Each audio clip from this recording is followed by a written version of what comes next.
रात के 12 बजे हैं। गांव का पुराना हवेलीनुमा घर। दीपक अपने कमरे में अकेला बैठा है।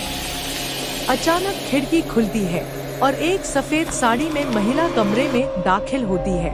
उसकी आंखें चमक रही हैं और पांव जमीन से कुछ ऊपर हैं। मैंने जैसे ही दरवाजे की तरफ देखा, मेरी सांसें रुक गईं। वही थी राधा, मेरी पत्नी, जो 2 साल पहले मर चुकी थी।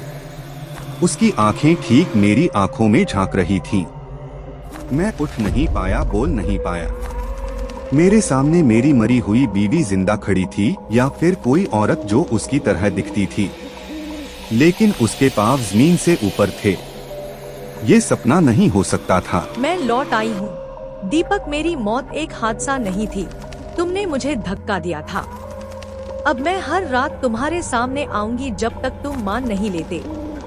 मैं तुम्हारे डर में पलूंगी, तुम्हारे सपनों में उतरूंगी, तुम्हें चैन से सोने नहीं दूंगी। मैं अब सिर्फ पत्नी नहीं, एक आत्मा हूँ जिसने न्याय की कसम खाई है। मैंने पहले ही दीपक को चेतावनी दी थी कि उस औरत की आत्मा को चैन नहीं मिला।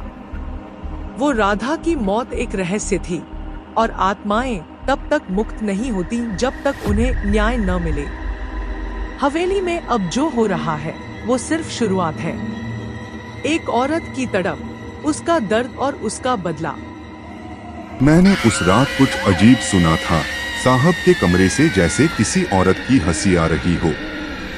सुबह देखा तो साहब का चेहरा जैसे जिंदा लाश हो गया था। मैंने उस कमरे में कदम भी नहीं रखा। उस दिन के बाद वो हवेली छोड़ दी। और आज भी जब हवेली के पास से गुजरता हूँ तो राधा मैडम की परछाई खिड़की में दिख जाती है।